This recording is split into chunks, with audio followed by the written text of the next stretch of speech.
On expliquait que la quantité n'avait pas de considération dans la religion d'Allah subhanahu wa ta'ala. On avait dit que le fait de prendre la majorité comme référence était une des particularités des mouchriquines.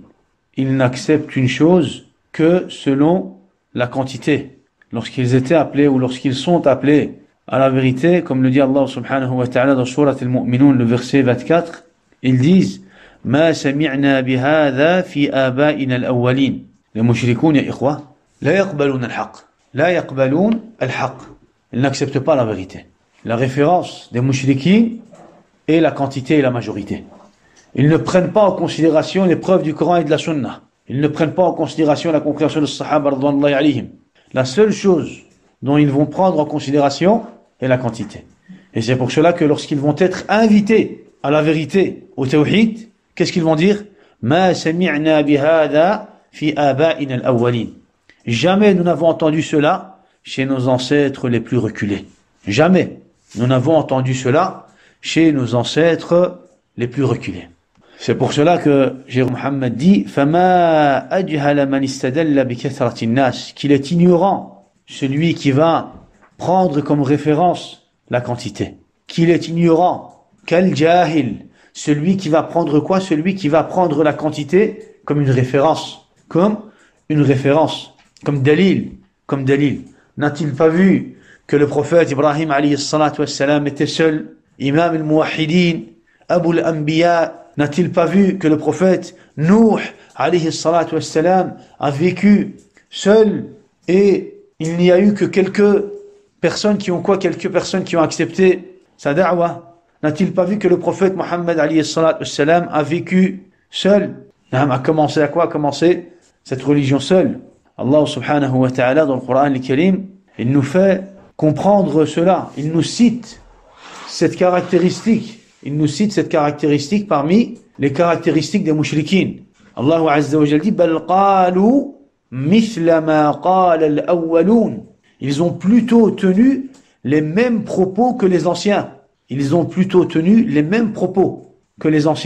Les anciens faisaient du shirk. Qu'est-ce qu'ils ont fait?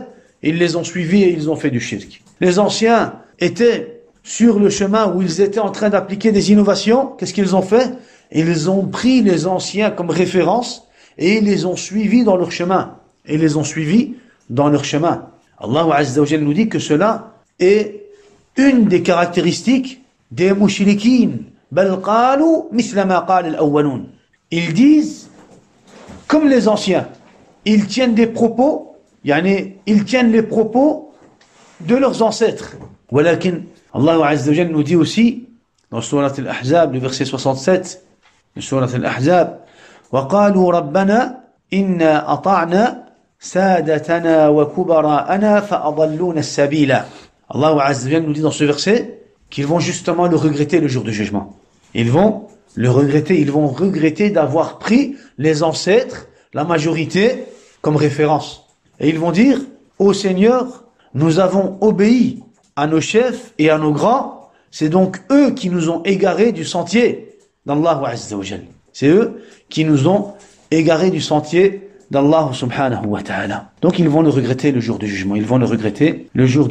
Je pense qu'on avait expliqué jusqu'ici, ou qu'on avait cité ces quelques derniers versets, Allahu a'lam. Al-Muhim, on comprend, ya ikhwa, que la majorité, en plus du fait qu'elle a été considérée comme une référence pour les mouchrikines, cela a été une épreuve aussi. Une fitna, une shubha, la majorité, ya ikhwa. À tous les niveaux, ya ikhwa. Quand je parle de majorité, je ne parle pas forcément de la majorité concernant l'aqidah. La majorité concernant le fait d'appliquer les adorations, les applications. La majorité concernant le comportement, l'attitude, la méthodologie. La majorité concernant l'éducation des enfants. La majorité concernant, on va dire, le fait de se nourrir du halal. La majorité concernant, on va dire, les habitudes. Donc, en dehors du fait que la majorité a été une référence pour les mouchrikines, cela a été aussi une fitna avec laquelle Allah Azza wa Jalla va différencier les croyants des mécréants.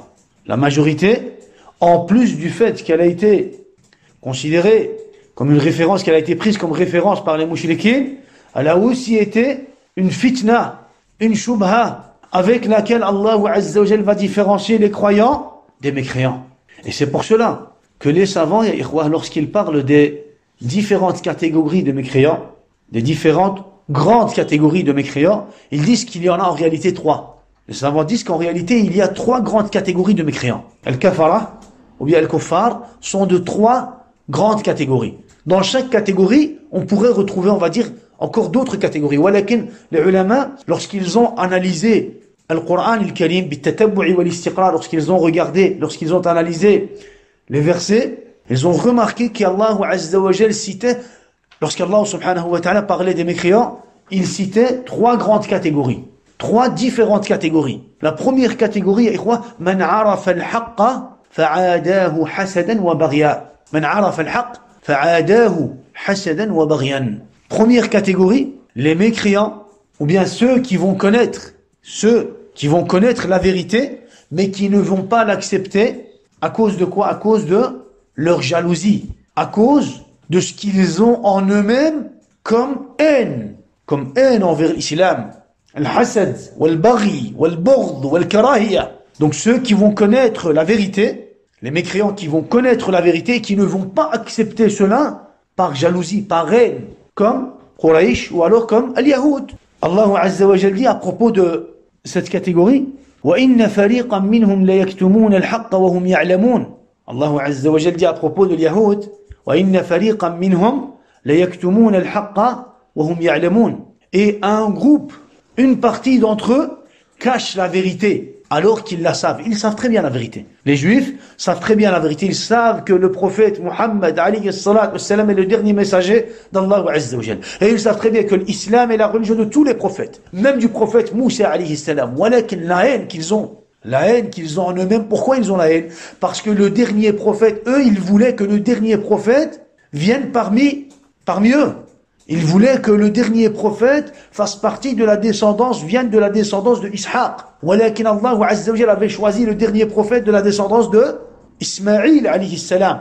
Alors hasadan wa baghyan, de jalousie qu'ils avaient justement envers l'islam, envers les musulmans, envers le prophète, envers les sahaba radwanullahi alayhim, qu'est-ce qu'ils ont fait? Ils ont repoussé, ils ont refusé d'accepter l'islam. Première catégorie de mécréants. Ceux qui n'acceptent pas l'islam par jalousie, par haine. Deuxième catégorie, les ulama ont dit ar-ru'asa wal-muluk ahlul amwal, les chefs, les responsables, les gens qui se sont fait envahir par leurs passions et leurs envies.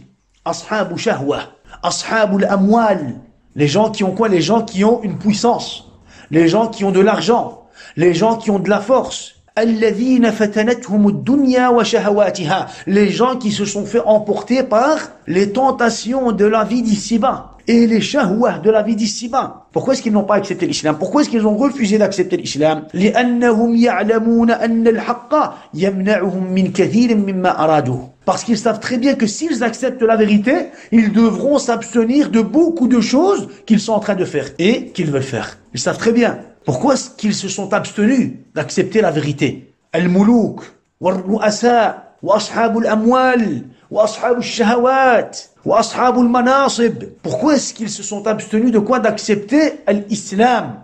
Pourquoi? Parce qu'ils savent très bien qu'en acceptant l'islam, ils devront délaisser certaines choses. Ils ne pourront plus appliquer des choses en relation avec leurs envies et leurs passions. Ils ne pourront plus, on va dire, nourrir. Ils ne pourront plus nourrir leur nafs. Ils devront quoi? Ils devront s'abstenir de faire le haram. Ils devront s'abstenir de faire le shahawat, de faire le munkarat. Et justement, pour ne pas en arriver à ce stade, qu'est-ce qu'ils ont fait? Ils ont refusé d'accepter la vérité. Allah Azza wa Jalla dit à propos de ce deuxième groupe, فَإِن لَمْ يَسْتَجِيبُوا لَكَ فَاعْلَمْ أَنَّمَا يَتَّبِعُونَ أَهْوَاءَهُمْ. Mais s'ils ne te répondent pas, فَإِن لَمْ يَسْتَجِيبُوا لَكَ فَاعْلَمْ أَنَّمَا يَتَّبِعُونَ أَهْوَاءَهُمْ. Mais s'ils ne te répondent pas, sache alors que c'est seulement leur passion qu'ils suivent. Première catégorie, qu'est-ce qu'ils ont fait? Première catégorie, ils n'ont pas accepté mais par jalousie. par haine envers l'islam, envers le prophète Mohammed, envers les musulmans, envers les sahaba. Vous savez, deuxième catégorie de mécréants, qu'est-ce qu'ils ont fait? Ils n'ont pas accepté la vérité, ils n'acceptent pas la vérité. Walakin, pourquoi? Parce qu'ils suivent leurs passions et leurs envies. Ils ne peuvent pas se détacher de leurs passions et de leurs envies. Ils ne peuvent pas se détacher de leurs passions et de leurs envies. Mais s'ils ne te répondent pas, ô Muhammad, sache alors que c'est seulement leurs passions qu'ils suivent. وَمَنْ أَضَلُّ مِمَّنِ اتَّبَعَ هَوَاهُ بِغَيْرِ هُدًى مِنَ اللَّهِ. Et qui est plus égaré que celui qui suit sa passion sans une guidée d'Allah subhanahu wa ta'ala? Qui est plus égaré que celui qui suit sa passion sans une guidée d'Allah subhanahu wa ta'ala? Inna Allah la yahdi al-qawma al-zalimin. Allah vraiment ne guide pas les gens injustes. Première catégorie et deuxième catégorie. Troisième catégorie de mécréants, أهل التقليد الذين نشأوا على الباطل وما وجدوا عليه أسلافهم وأجدادهم وآباءهم. أهل التقليد, les imitateurs, ceux qui vont grandir sur le faux, sur le batil, ceux qui vont préférer le chemin, ceux qui vont préférer de suivre le chemin des ancêtres, ceux qui vont rester attachés à la tradition des ancêtres et des parents, ceux qui vont apprendre la religion, walakin par rapport aux principes des ancêtres. أهل التقليد, les ulama dit أهل التقليد يأخذون الدين عن الأجداد والأسلاف وهكذا ويظنون أنهم على حق. Ceux qui vont quoi? Ceux qui vont apprendre leur religion des ancêtres, des parents, qui vont appliquer la religion selon les traditions et les coutumes des ancêtres, qui vont suivre la majorité, qui vont suivre le chemin des anciens. Cette troisième catégorie de mécréants, les savants ont dit Ahlul Taqlid. Et Allah subhanahu wa ta'ala dit justement à propos de cette troisième catégorie, dans Surat al-Shu'ara, le verset 74 de Surat al-Shu'ara, Allah subhanahu wa ta'ala, dans cette sourate, il nous parle de l'histoire d'Ibrahim alayhi salam, du prophète Ibrahim alayhi as-salatu was-salam. وَاتْلُ عَلَيْهِمْ نَبَأَ إِبْرَاهِيمَ إِذْ قَالَ لِأَبِيهِ وَقَوْمِهِ مَا تَعْبُدُونَ قَالُوا نَعْبُدُ أَصْنَامًا فَنَظَلُّ لَهَا عَاكِفِينَ. Ibrahim alayhi salatu wassalam s'adresse à son peuple. Ma ta'budoun, qu'est-ce que vous adorez? Alors, ils répondent au prophète Ibrahim alayhi salam en lui disant Na'budu asnaman fanadhallu laha akifin. Nous adorons des statues, des idoles, et nous restons attachés à ceux-ci. Qala hal yasma'unakum idh tad'un.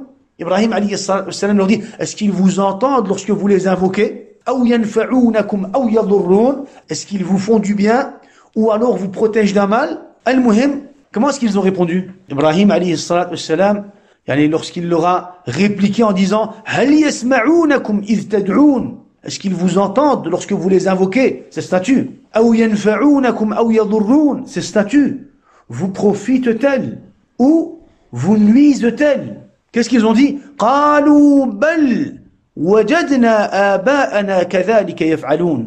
Ils dirent non, mais nous avons trouvé nos ancêtres agissant ainsi. Ils ont dit non, ils ne nous entendent pas et ils ne peuvent nous donner aucun bien. Mais nous allons continuer à adorer ces statues. Pourquoi? Parce que nous avons trouvé nos ancêtres agissant de cette façon. Nos ancêtres les ont adorés, donc on va les adorer. Dans un autre verset, le verset 22 de Surat Az-Zukhruf, Allah Azza wa Jalla dit بل قالوا إنا وجدنا آباءنا على أمة وإنا على آثارهم مهتدون. Ils ont dit, nous avons trouvé nos ancêtres sur une religion et nous nous guidons sur leurs traces. Dans un autre verset, le verset 69 de Surat As-Saffat, Allah Azza wa Jalla dit إنهم ألفوا آباءهم ضالين فهم على آثارهم يهرعون. Ils ont trouvé leurs ancêtres dans l'égarement et les voilà courants sur leurs traces. On a, ya ikhwa, combien de catégories de mécréants? 3 catégories de mécréants. Ceux qui ont refusé la vérité, al-haq, l'islam, par jalousie et par haine. Ceux qui ont refusé ou qui ont mécru à cause de leurs envies et de leurs passions, parce qu'ils ont préféré ad-dunya wa ma fiha min ash-shahawat à la religion d'Allah Azza wa Jalla, à la satisfaction et l'agrément d'Allah subhanahu wa ta'ala. Et la troisième catégorie de mécréants, ceux qui ont mécru par quoi? Par imitation. Ceux qui ont préféré de suivre le chemin des ancêtres, des parents. Le chemin des ancêtres et des parents. Trois catégories de mécréants qu'Allah Azza wa Jalla a citées dans le Coran al-Karim. Trois catégories de mécréants qu'Allah Azza wa Jalla a citées dans le Coran al-Karim. Mais aujourd'hui, en réalité, quand on regarde et qu'on analyse la situation, on voit qu'en réalité, la troisième catégorie de gens, aujourd'hui, la majorité des mécréants font partie de la troisième catégorie. Ils refusent d'accepter Ahkam Allah Azza wa Jalla. Par quoi? Par imitation, ya ikhwa. Juste parce que leurs ancêtres n'étaient pas sur cette religion, sur la religion du Tawhid. Ils refusent d'accepter la vérité. Pourquoi? Parce que les grands-parents ou les ancêtres, les parents, on va dire, ces gens-là n'étaient pas sur quoi? N'étaient pas sur ces principes. Et donc, qu'est-ce qu'ils font? Ils préfèrent suivre, on va dire, le chemin des ancêtres. Et mécroient de cette façon à la religion d'Allah subhanahu wa ta'ala. Donc, ya ikhwa, ahlul haqq, atba'ur rusul, les gens de la vérité, ikhwa, les gens de la vérité, ceux qui suivent le prophète, alayhi salatu wassalam, ils ont toujours été quoi? Ils ont toujours été minoritaires, ya ikhwa. Ils ont toujours été peu. Ils ont toujours été peu. Bila khilaf. C'est pas, je veux dire, un sujet de divergence. Bil ijma', ils ont toujours été peu. Ils ont été peu ici sur terre, walakin ils ont été ceux qui ont le plus de valeur auprès d'Allah subhanahu wa ta'ala. Ils ont été ceux qui ont le plus de valeur auprès d'Allah subhanahu wa ta'ala. Et les ennemis de l'haq, les ennemis de la vérité, les ennemis du tawhid, ils ont été beaucoup. À tous les temps et à tous les moments. À tous les temps et à tous les endroits. On va dire, fi kulli zamanin wa makan. À tous les temps, à tous les moments, dans l'histoire en général, ahlul batil, a'da al-haq, les ennemis du tawhid, les ennemis de la vérité ont toujours été, ont toujours été majoritaires. Ils ont été beaucoup par rapport à ahlul haq, par rapport à ahlul haq. Quand on réfléchit en réalité sur ce sujet, on ne doit pas trop se poser des questions. Pourquoi? Hikmatun min Allah tabaraka wa ta'ala. On doit se dire que cela est une hikmah parmi les hikam d'Allah subhanahu wa ta'ala. Allah Azza wa Jalla, lui seul, c'est la hikmah de cela. Allah Azza wa Jalla a créé l'être humain. Il lui a donné une conscience. Il lui a donné al-fitra, la nature saine. Allah Azza wa Jalla, pour lui, pour sa guidance, a envoyé des messagers. Pour lui, pour sa guidance, a fait descendre des livres. Les prophètes ont appelé les gens au tawhid, au chemin du paradis. Et malgré cela, et après tout cela, la majorité des gens vont quand même y croire en Allah subhanahu wa ta'ala. Ils vont quand même renier, ils ne vont quand même pas accepter le message d'Allah subhanahu wa ta'ala. Pourquoi? Comment cela se fait-il? Allahu alam, hikmatun min Allah tabaraka wa ta'ala. Hikmatun min Allah tabaraka wa ta'ala. C'est pour cela qu'on dit quoi? L'univers est son univers. Les cieux sont ses cieux. Le paradis est son paradis. L'enfer est son enfer. Les créatures, toutes les créatures sont ses créatures. La religion est la religion d'Allah subhanahu wa ta'ala. Les limites, c'est Allah qui les a tracées. Les limites, Allah Azza wa Jalla, lui seul les a tracées. Pour qu'on puisse trouver le droit chemin, Allah Azza wa Jalla a envoyé des messagers. Les messagers sont ses messagers. Allah Azza wa Jalla, lui seul, a choisi ses messagers. Donc, la yus'alu amma yaf'alu wa hum yus'alun. Il n'est pas questionné dans ce qu'il fait. Il n'est pas questionné dans ce qu'il fait, mais les êtres humains, eux, ils vont être quoi? Ils vont être questionnés. Ils vont être questionnés. Donc, il ne faut pas quoi? Il ne faut pas trop se poser de questions. Pourquoi? Comment se fait-il? Toi, en tant que musulman, en tant qu'esclave, face à Allah Azza wa Jal, envers Allah subhanahu wa ta'ala, fais ton devoir. Fais ton devoir, applique ton tawhid, applique ta religion, apprends ta religion, fais de ton mieux pour être fixe sur le tawhid d'Allah Azza wa Jal et ne te pose pas des questions sur les autres, sur la majorité, sur les ancêtres, sur les anciens. Hikmatun min Allah tabaraka wa ta'ala. Il n'y a qu'Allah Azza wa Jal qui sait réellement la sagesse de cette situation. Allah Azza wa Jal a créé Bani Adam. C'est lui qui les a créés. Pour eux, il les a envoyés des messagers, Anbiya wa Rusul, 124 000 prophètes. Allah Azza wa Jal a révélé des livres. Al-Qur'an, wa Tawrat, wa l'Injil, wa Zabour, wa Suhuf Ibrahim, wa Moussa, wa ila akhirih. Allah Azza wa Jal a donné une conscience à Bani Adam, Al-Ins ou Al-Jinn. Il leur a donné une conscience, Al-Fitra. Malgré cela, la majorité vont quand même tomber dans le dalal, dans l'égarement. La majorité vont quand même tomber dans quoi? Dans l'égarement. Et justement, on a un hadith, une partie d'un hadith qui nous explique vraiment cela, qui nous explique, on va dire, cette réalité. C'est le hadith de qui? De Waraqat ibn Nawfal. Vous vous rappelez du hadith du commencement de la révélation, lorsque le prophète alayhi salatu wassalam revient de la grotte de Hira chez lui, et que Khadija radiyallahu anha emmène le prophète alayhi salatu wassalam chez Waraqat ibn Nawfal. Après avoir écouté le prophète alayhi salatu wassalam, Waraqat ibn Nawfal dit Ya laytani fiha jaza'an. Ya laytani fiha jaza'an. Ça veut dire quoi fiha? J'aurais voulu être fiha. Ça veut dire quoi fiha? Yani dans celle-ci. J'aurais voulu être dans celle-ci jeune et fort. Dans celle-ci, on sous-entend quoi? Dans cette prophétie. Fiha nubuwa. Et fi nubuwa, parce qu'il parle d'une prophétie. Waraqat ibn Nawfal a compris directement que le prophète alayhi salatu wassalam était le dernier message. Il a compris que le prophète alayhi salatu wassalam venait avec un nouveau message, une nouvelle révélation, le dernier prophète. Alors Waraqat ibn Nawfal a dit Ya laytani fiha jaza'an. Al-jaza'. Al-jaza' c'est celui qui est quoi? C'est celui qui est jeune et fort. J'aurais voulu être dans cette prophétie. Yani avec toi, jeune et fort. Et puis il dit Ya laytani akunu hayyan idh yukhrijuka qawmuk. J'aurais voulu être vivant. J'aurais aimé être vivant le jour où ton peuple va te chasser. Alors le prophète alayhi salatu wassalam dit Awa mukhrijiyahum, est-ce qu'ils vont me chasser? Est-ce qu'ils vont me chasser? Waraqat ibn Nawfal dit Lam ya'ti rajulun qat bimithli ma ji'ta illa 'udi. Illa 'udi. Il n'y a personne avant toi qui est venu avec ce message et qui n'a pas subi du mal et qui n'a pas été chassé. Il n'y a personne avant toi qui est venu avec ce message, ce même message, avec une révélation et qui n'a pas été quoi? Et qui n'a pas été chassé ou qui n'a pas subi de tort et du mal. Et tous les messagers qui sont venus avant toi, ya Muhammad, ils ont été chassés. Ils ont été chassés. Et donc, Waraqat ibn Nawfal, subhanallah, il lui transmet quoi? Il lui transmet ce message. Le prophète, alayhi salatu wassalam, est encore au début de quoi? Il est encore au début de la prophétie. Le prophète Muhammad alayhi salatu wassalam est encore au début de la prophétie. Et Waraqat ibn Nawfal lui transmet ce message. Il lui dit, tu vas être chassé et tu vas subir du tort. Pourquoi? Parce que chaque personne qui est venue avant toi avec le message du tawhid a été chassé. Et il a subi du tort. Et puisque tu es venu, toi, avec le dernier message, le message du tawhid, le message d'Allah Azza wa Jal, sache que tu vas subir du tort. Donc, toi, tant que musulman, tu dois appliquer ton devoir. Tu dois appliquer ton devoir. Tout en sachant que tous ceux qui ont appliqué le tawhid et qui ont appelé les gens au tawhid ont subi du mal. Le prophète, alayhi salatu wassalam, si lui a subi du tort de la part de sa tribu, atba' ar-rusul min babi awla. Min babi awla.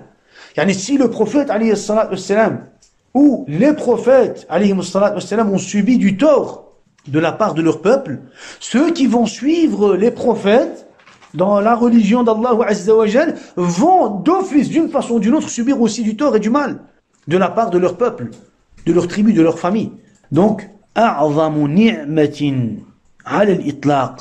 C'est quoi? La meilleure, la plus grande des ni'mas que tu peux, toi, obtenir aujourd'hui, après avoir quoi? Après avoir connu la vérité, et le fait que tu puisses rester attaché à cette vérité. Et que tu ne tombes pas justement dans quoi? Dans les shubuhat et les shahawat. La plus grande ni'ma que tu dois prendre en compte aujourd'hui et que tu dois faire de ton mieux justement pour protéger, pour préserver, la plus grande ni'ma après avoir compris le tawhid, après avoir compris l'islam, après avoir su la vérité, est le fait de pouvoir protéger ce tawhid. Vous savez quoi?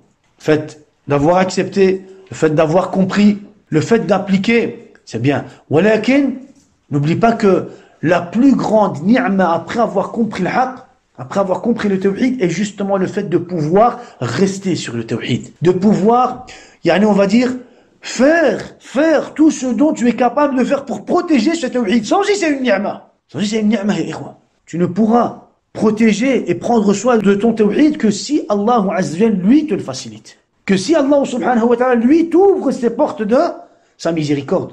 Ou sinon, en dehors de cela, tu ne pourras pas prendre soin de ton tawhid. Tu ne pourras pas. Et c'est pour cela que tu dois savoir que le plus grand bien que tu dois prendre soin et que tu dois faire de ton mieux justement pour protéger est la ni'ma du tawhid. Et sache que tu ne pourras réaliser cela que par l'aide d'Allah subhanahu wa ta'ala. Et sache que tu ne pourras réaliser cela que par l'aide d'Allah subhanahu wa ta'ala. Al-hidayah, ya ikhwa, al-hidayah biyadillahi azza wa jalla. La guidance est entre les mains d'Allah subhanahu wa ta'ala. La guidance est entre les mains d'Allah subhanahu wa ta'ala. Personne n'est en sécurité. Personne n'a garanti une bonne fin. Personne ne peut garantir une bonne fin. Tout est entre les mains d'Allah subhanahu wa ta'ala. Et c'est justement pour cela que qu'on doit avoir peur, mais qu'on doit justement vivre cette croyance, cette aqida, entre quoi? Entre la peur et l'espoir, en ayant en nous-mêmes de l'amour envers Allah subhanahu wa ta'ala. Donc, ici, jusqu'ici, qu'est-ce qu'il a fait? Il a cité les fawaïd, les quelques sagesses, ou les quelques leçons à retirer du hadith de Amr ibn Abasa, Et en réalité, vous devriez relire ces fawaïd. Pourquoi? C'est des fawaïd, c'est des sagesses et des leçons très très importantes. C'est pas juste un jugement. Les leçons et les sagesses qu'on a retirées et qu'on a expliquées de ce hadith, ou que Cheikh a retiré de ce hadith, c'est une façon de voir les choses, Vous savez, c'est une méthodologie, c'est une règle, c'est des principes, c'est un principe que tu vas toujours avoir besoin. Par exemple, il y a la règle de la majorité, par exemple. Tu dois bien comprendre cette règle. Parce que c'est pas un jugement, j'ai appris un jugement et point, non. Les sagesses et les règles, les fawaïd que Cheikh a cités dans la continuité du hadith de Amr ibn Abasa sont, on va dire, des principes, des règles que tu vas utiliser tout le temps pour comprendre ta religion, pour vivre ta religion, pour appliquer ta religion. Et c'est pour cela que le hadith de Amr ibn Abasa, à la base, est un hadith très important, très important. On aurait pu l'expliquer, les savants ont dit, ce hadith a tellement de l'importance, et un hadith tellement important, que même si on devait consacrer des tomes pour expliquer ce hadith, on n'aurait quand même pas assez. Tellement, c'est un hadith, subhanallah, dans lequel il y a quoi? C'est pas un hadith dans lequel tu vas retrouver des jugements. Il y a des jugements. En dehors des jugements qu'il y a dans ce hadith, tu retrouves quoi? Tu retrouves des règles. Tu retrouves une méthodologie. Tu retrouves des principes. Sur lesquels tu dois quoi? Sur lesquels tu dois te poser pour pouvoir construire ta religion et pour pouvoir vivre ta religion. Parce qu'aussi le hadith de Amr ibn Abasa est un hadith qui nous parle des bases de l'islam. Des bases de l'islam. Quand tu as un problème, tu reviens vers ce hadith. Aussi, l'importance de ce hadith est dans le fait que ça a été un hadith qui a été dit fil ahd al-makki, pendant la période mécoise, au début de la période mécoise. Et on sait bien qu'à la période mécoise, qu'est-ce qu'il y avait? Pendant la période mécoise, quand le prophète alayhi salatu wassalam faisait la da'wa à la Mecque, on sait très bien que le prophète alayhi salatu wassalam ciblait quoi? La croyance, le mu'taqad, bil-aqida, l'i'tiqad. Dans ce hadith, on a aussi quoi? Dans ce hadith, on a aussi la da'wa du prophète alayhi salatu wassalam. Dans ce hadith, on a aussi la da'wa du prophète alayhi salatu wassalam. Le début de la da'wa du prophète alayhi salatu wassalam, c'est donc un hadith qui est muhkam, que les savants ont considéré comme muhkam. Pourquoi? Parce que ce qui est en relation avec l'aqida est toujours muhkam. Donc, jusqu'à là où on a expliqué, le Cheikh nous a cité quoi? Des leçons et des sagesses du hadith de Amr ibn Abasa. Entre-temps, dans un autre livre, il nous a cité aussi d'autres fawaïd. Comme par exemple, on va en citer quelques-uns, dans un autre de ses livres, le Cheikh nous a cité aussi d'autres leçons. Parmi ceux-ci, le fait de savoir, le fait de comprendre la fausseté du shirk par la conscience et la fitra. Le fait de savoir et de comprendre que le shirk est batil et faux, seulement en se basant sur quoi? Sur la fitra et l'aql. Sur la fitra et l'aql. L'homme est capable de juger du shirk, il est capable de dire que le shirk est batil, le shirk est faux, le shirk n'est pas quelque chose de correct, seulement en se basant sur la conscience, la logique et la nature saine qu'il a en lui-même. Qu'est-ce que ça veut dire, ça, ikhwa? Qu'est-ce que ça veut dire? Ça veut dire qu'en réalité, même s'il n'a pas encore entendu de révélation, de versets ou de hadith à propos du shirk, normalement, un homme qui n'a même pas encore entendu des versets de la révélation ou des récits de la révélation, il est censé être capable de juger du shirk et de dire que c'est batil. Pourquoi? Parce que la connaissance de la fausseté du shirk est quelque chose qui est connu par l'instinct, par la logique de l'homme. C'est quoi qui prouve cela? Qu'est-ce qui nous prouve cela? La parole de Amr ibn Abasa lorsqu'il dit « Kuntu wa ana fil jahiliyyati adhunnu anna an-nasa ala dhalal » Pendant que j'étais moi, pendant la jahiliya, Je croyais que les gens étaient égarés. Ils étaient égarés. Il n'y a pas encore de révélation, il n'y a pas encore de récit, il n'y a pas encore, on va dire, de versets ou de hadiths. Mais, malgré ça, il était capable de juger d'une chose. Il a été capable de juger que le shirk était quoi? Était batil. C'est pour cela que, il dit, la vérité en ce sujet est que le tawhid est connu par instinct et par la révélation. La vérité en ce sujet est que le tawhid est connu par instinct et par la révélation. Un homme, par instinct, en se basant sur la logique, il est capable de quoi? Il est capable de différencier le tawhid du shirk. Il est capable de juger que le shirk est batil. Le shirk est batil. Il est censé être capable de juger du shirk et de dire que c'est batil. Et c'est pour cela, il dit justement, qu'Allah Azza wa Jalla dans le Coran al-Karim, lorsqu'il nous parle des versets, des preuves du tawhid, il nous cite des preuves qui sont en relation avec la logique. Allah Azza wa Jalla, lorsqu'il nous parle du tawhid dans le Coran al-Karim, Allah Azza wa Jalla nous ordonne le tawhid. U'budullaha wa la tushriku bihi shay'a. Et on a autant de versets dans lesquels Allah Azza wa Jalla nous ordonne le tawhid. Mais, en dehors des versets dans lesquels Allah Azza wa Jalla nous ordonne le tawhid, on a des versets par lesquels Allah subhanahu wa ta'ala nous explique le tawhid, mais c'est des versets qui sont en relation avec quoi? Avec la logique, l'instinct. Et c'est pour cela qu'Allah Azza wa Jalla dit à la fin de ces versets, أَفَلَا تَعْقِلُونَ أَفَلَا تَذَكَّرُونَ أَفَلَا تَتَدَبَّرُونَ أَفَلَا تَتَفَكَّرُونَ. Pourquoi? Parce que c'est des versets qui parlent du tawhid, mais qui sont directement en relation avec la fitra, avec l'instinct, avec la logique. Donc, il dit, Allah subhanahu wa ta'ala, s'il nous donne des exemples qui sont en relation avec la logique, avec la conscience, cela voudrait dire qu'en réalité, l'homme est capable de quoi? Est capable de distinguer cela avec quoi? Avec sa logique et sa conscience. Avec sa logique et sa conscience. Il dit aussi, par exemple, dans d'autres versets, Allah Azza wa Jalla dit, قُلْ سِيرُوا فِي الْأَرْضِ فَانْظُرُوا. Marchez sur terre et regardez, tirez des leçons. وَانْظُرُوا كَيْفَ كَانَ عَاقِبَةً Al-Mukaththibin ila akhirih. Même tous les versets dans lesquels Allah Azza wa Jalla nous ordonne de quoi? De regarder pour en tirer des leçons. Les ulama ont dit, on comprend qu'en réalité, Allah Azza wa Jalla nous demande de quoi? Nous demande de faire réflexion, ou Allah subhanahu wa ta'ala nous demande d'utiliser notre logique, notre instinct, notre conscience, al-aql, al-fitra, pour comprendre que le shirk est faux et que le tawhid est la vérité. Tamam, ikhwan. Parmi aussi les leçons que Cheikh a cité à propos de quoi? À propos de ce hadith, il dit al-hirsu ala talab al-ilm. Al-hirsu ala talab al-ilm. La motivation dans le fait d'apprendre la science. D'où est-ce qu'il a retiré cela? أنه ركب دابته فقدم مكة. Quand est-ce qu'il a fait cela? لما سمع أن رجلا يخبر أخبارا. Lorsqu'il a entendu qu'un homme parlait et donnait des informations à propos de la révélation, à propos d'Allah Azza wa Jalla, qu'est-ce qu'il a fait? C'est dirigé. Pourquoi? Pour apprendre la science. نعم الحرص في طلب العلم. والله, la chose que tu ne regretteras jamais dans ta vie est le temps que tu vas consacrer à l'apprentissage de la science. Wallahi. Jamais tu ne vas regretter d'avoir donné autant de ton temps pour apprendre l'ilm. Jamais. C'est pour cela que tu dois être motivé.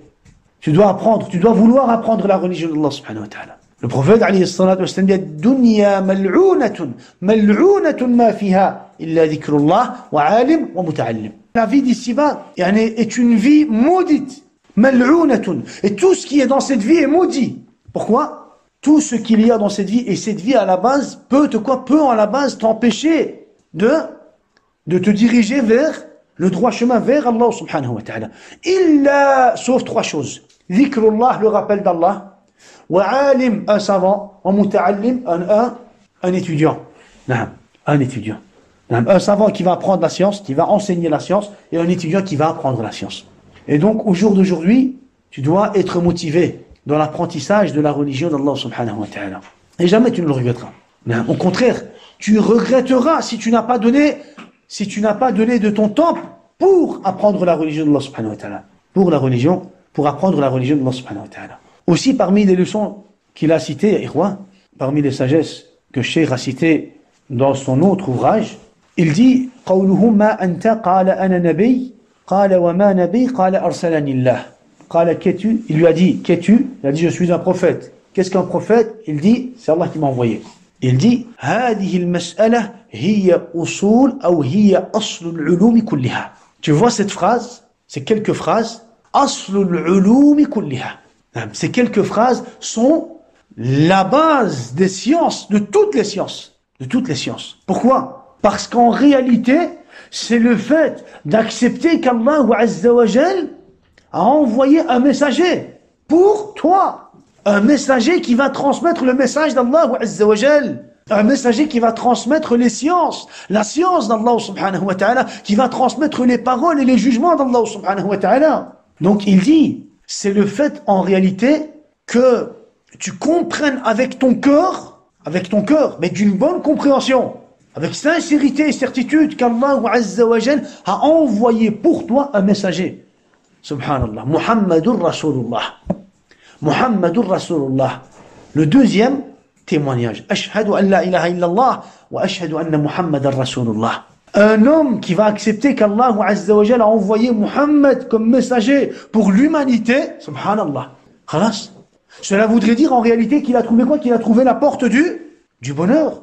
Il a trouvé la porte de quoi? De la science. Et il a trouvé, ça voudrait dire à la base qu'il a trouvé la porte, subhanallah, la porte qui va le mener à Allah Azza wa Jal. C'est par la porte du prophète, alayhi salatu wassalam, qu'il va se former une croyance, qu'il va croire à certaines choses. C'est en fonction, c'est par cette porte, la porte du prophète, alayhi salatu wassalam, par, on va dire, la sunnah du prophète, alayhi salatu wassalam, qu'il va appliquer ses adorations.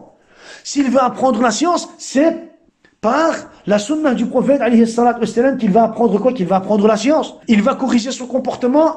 Il va faire tout ce dont il est capable de faire justement. Pourquoi? Pour connaître et apprendre le comportement du prophète, alayhi salatu wassalam. Pourquoi? Parce que tu es convaincu que Muhammad est le messager d'Allah. Qu'est-ce que ça veut dire?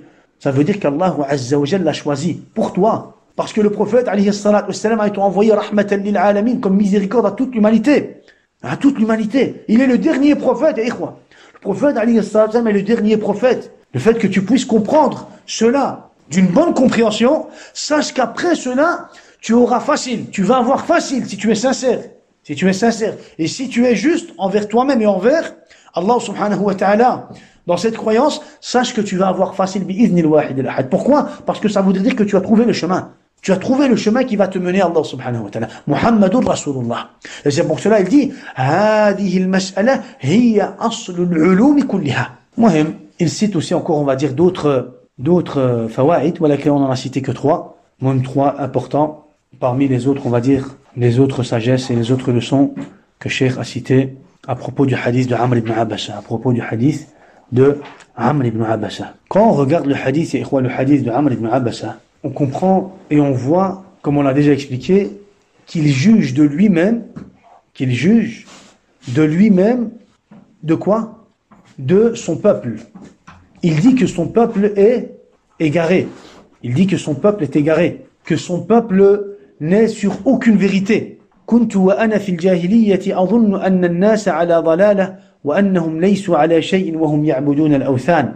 On voit que Amr ibn Abasa, qu'est-ce qu'il a fait? Il a, d'une façon ou d'une autre, il a jugé de son peuple qu'ils étaient égarés, qu'ils étaient, ou qu'ils n'étaient quoi? Qu'ils n'étaient pas sur la vérité.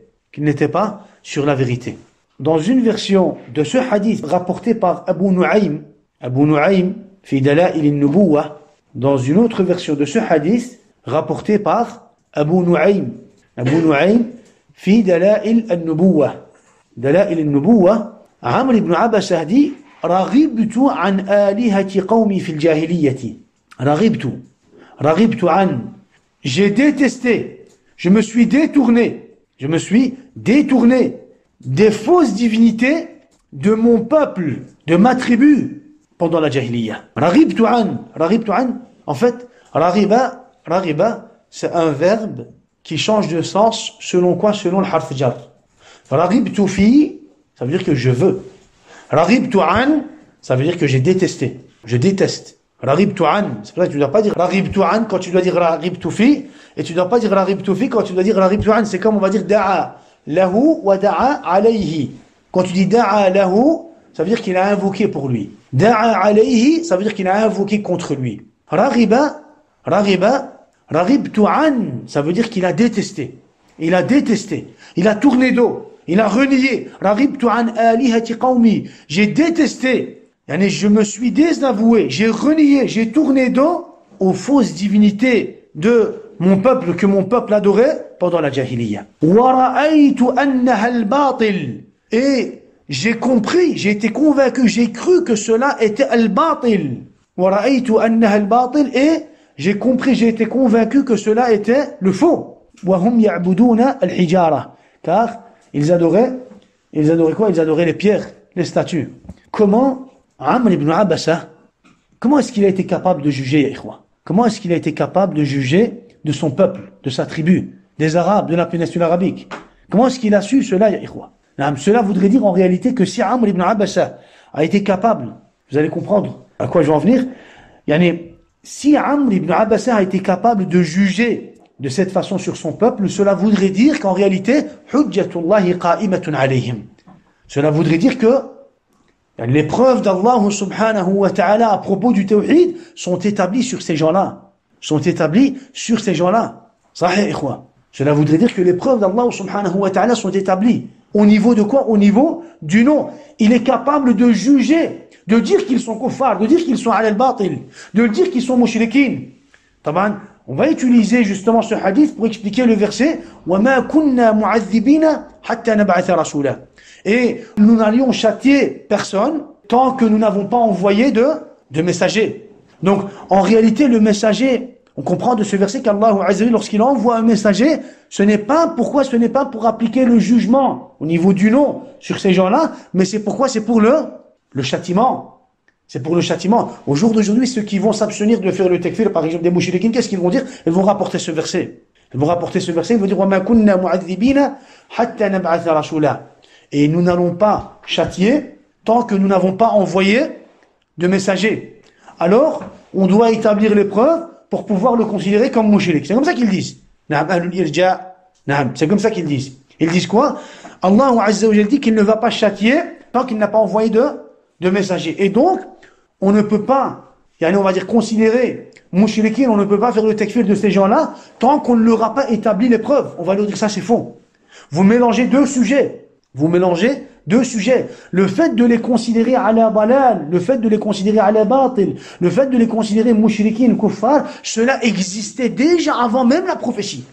Amr ibn Abasa dit dans le hadith qu'il les considérait comme dhullal, comme des égarés, comme des gens comme Ahl al-Batil. Une fois que le prophète alayhi salatu wassalam est venu, khalas. Une fois que le prophète alayhi salatu wassalam est venu, et que le prophète alayhi salatu wassalam, a transmis le message d'Allah subhanahu wa ta'ala, ici le jugement est en relation avec quoi? En relation avec le châtiment. Et pas avec le nom qui va être donné, on va dire, à ces gens. Donc on a le nom, le jugement, et on a la sanction, la punition. Bon, c'est un sujet qu'on avait déjà expliqué. وَمَا كُنَّا مُعَذِّبِينَ حَتَّى نَبْعَثَ رَسُولًا. Et donc on comprend qu'en réalité, même avant le prophète alayhi salatu wassalam, hujjatullahi qa'imatun. On va dire les preuves concernant la religion d'Allah subhanahu wa ta'ala, le tawhid d'Allah subhanahu wa ta'ala sont établies. Même avant l'arrivée du prophète alayhi salatu wassalam. La différence c'est que quand le prophète alayhi salatu wassalam va venir, quand le prophète alayhi salatu wassalam est venu et qu'il a fait le rappel, khalas, à ce moment-là, le châtiment est applicable. La sanction est applicable. Mais avant cela, le nom et le jugement en tant que, on va dire au niveau du nom mushrik kafir, avant cela, hujjatullahi qa'imatun. C'est pour cela que les ulama, qu'est-ce qu'ils disent? Les ulama disent à la base, depuis l'époque de Nuh alayhi salam, il y a eu des égarements, mais depuis l'époque de Nuh alayhi salam jusqu'au prophète Muhammad alayhi salatu wassalam, pendant toute cette période, il y a eu des gens qui étaient sur le haqq, même s'il y a eu le shirk et des peuples qui ont été anéantis et des villages et des gens qui ont été, on va dire, qui ont subi le châtiment d'Allah Azza wa Jal, il y a eu toujours, sans exception, il y a eu toujours, on va dire, des gens qui ont parlé, qui ont transmis le message d'Allah subhanahu wa ta'ala. Que ce soit des rusul, des messagers ou alors atba' al-rusul. La preuve d'Allah Azza wa Jal a toujours été présente sur ces gens-là, sur ces communautés. C'est pour cela que les savants ont dit aussi, par exemple, de l'époque d'Ibrahim alayhi salam jusqu'au prophète Mohammed alayhi salam, des siècles et des siècles, hujjatullahi qa'imatun. Les preuves d'Allah subhanahu wa ta'ala étaient existantes, existaient. Les preuves étaient établies. Cela n'a pas quoi? Cela n'a pas disparu, ya ikhwa. Ikhwa, ce que les gens disent, par exemple, ce que les gens disent que l'islam, soi-disant, a disparu totalement. Comment est-ce qu'ils appellent cette période? Hein? Al-Fatra. Al-Fatra, vous avez déjà entendu Al-Fatra. Al-Fatra, ils disent quoi? Ils disent que Al-Fatra est une période où il n'y a plus d'islam. Ça, c'est batil. C'est pas vrai, ça. Al-Fatra, dans le Coran, al-Karim, Al-Fatra, dans la langue arabe, déjà, Al-Fatra, ça veut dire Al-Inqita'. Al-Inqita', ça veut dire qu'il y a une coupure. Une coupure. Entre Isa, alayhi salam, et le prophète Mohammed, alayhi salam, il y a eu quoi? Il y a eu Al-Fatra. Il y a eu Al-Fatra. Ça veut dire quoi? Ça veut dire qu'il y a eu, on va dire, des années, il y a eu des siècles sans prophète. Mais ça ne veut pas dire qu'il n'y avait pas de tawhid. Ça ne veut pas dire que le message d'Allah ou Azza wa Jalla avait totalement disparu. Non, ça ne veut pas dire qu'il n'y avait plus d'islam. Abadan. Voilà, ceux qui vont justement, on va dire, utiliser ce terme au jour d'aujourd'hui, ils vont dire Fatra. Fatra, aujourd'hui les gens sont comme un peu dans Al-Fatra. Et ils veulent dire par là que les gens sont dans l'ignorance parce qu'il n'y a plus d'islam. Ou alors quand ils vont parler de l'époque avant la prophétie, ils vont dire, avant la prophétie c'était la période de l'Fatra. Pourquoi? Pour dire que c'était une période où il n'y avait plus d'islam. On va dire ça c'est batil. L'islam a toujours existé. Les preuves d'Allah ou Azza wa Jalla ont toujours été présentes. Que ça soit par l'intermédiaire des prophètes ou alors l'intermédiaire des Atba' al-Rusul, de ceux qui ont suivi les prophètes. De ceux qui ont suivi les prophètes, ikhwa. Et donc, quand on regarde justement la période de la Jahiliya, la période avant la prophétie, on voit qu'il y a quoi? On voit qu'il y a un grand nombre de personnes qui sont hunafa, qui ont été considérées comme muslimines, qui ont été considérées malgré la Jahiliya, malgré, on va dire, que l'islam n'a pas encore commencé, l'islam, on va dire dans le sens où le prophète alayhi salam n'a pas encore reçu de révélation, il y a des muslimines, ya ikhwa. Il y a des muslimines. Les ulama ont cité des noms. ثبت عن جماعة كانوا في زمن الجاهلية أنهم تحنفوا. ثبت عن جماعة كانوا في زمن الجاهلية أنهم تحنفوا. Il nous a été rapporté que pendant la période de la Jahiliya, il y a eu des gens qui ont quoi? Des gens أنهم تحنفوا. تحنفوا, ça veut dire quoi? Ça veut dire qu'ils ont suivi, qu'ils ont accepté, qu'ils sont restés sur la religion d'Ibrahim alayhi salatu wassalam. أحنافا تحنفوا حنيف حنفاء. Qu'est-ce qu'ils ont fait? Ils ont renié le shirk, ils se sont désavoués du shirk, et ils ont suivi le chemin du tawhid. Ils ont suivi le chemin du tawhid.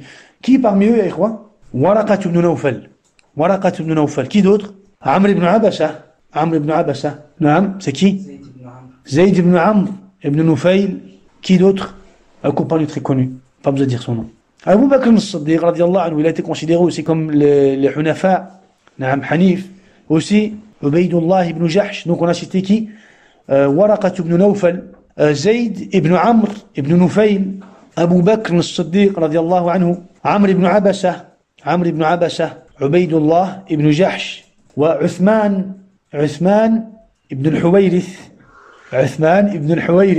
Et Rabab ibn al-Bara. Wa As'ad Abu Kurayb al-Himyari. As'ad Abu Kurayb al-Himyari.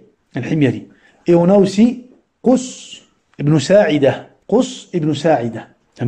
Les Hunafa avant la prophétie du prophète Mohammed alayhi salatu wassalam. Et je voulais justement faire une parenthèse sur un de ces Hunafa, Zayd ibn Amr ibn Nufayl, walakin on le fera inshallah la fois prochaine. Zayd ibn Amr ibn Nufayl, l'imam al-Bukhari a consacré un chapitre que pour le hadith de Zayd ibn Amr. Zayd ibn Amr ibn Nufayl, في كتاب المناقب باب حديث زيد بن عمرو بن نفيل. Zayd ibn Amr ibn Nufayl. Zayd ibn Amr ibn Nufayl, ya ikhwa, il était le cousin d'un compagnon très connu. Qui? Le père de Saïd ibn Zayd. Naam. Zayd ibn Amr ibn Nufayl était le père de Saïd ibn Zayd. Walakin il était le cousin d'un compagnon très connu. Yani Zayd qui était le cousin d'un compagnon très connu. Qui? Zayd ibn Amr ibn Nufayl. Nufayl, il y a un compagnon où on dit Nufayl. Non, mais Nufayl doit être il doit avoir le nom du compagnon, de son père, et puis le troisième, ça doit être Nufayl. Naam, Omar ibn al-Khattab. Omar ibn al-Khattab ibn Nufayl, le père de Zayd, Zayd ibn Amr, Amr et Al-Khattab étaient deux frères. Amr et Al-Khattab. De Al-Khattab, on a Omar, et de Amr, on a Zayd.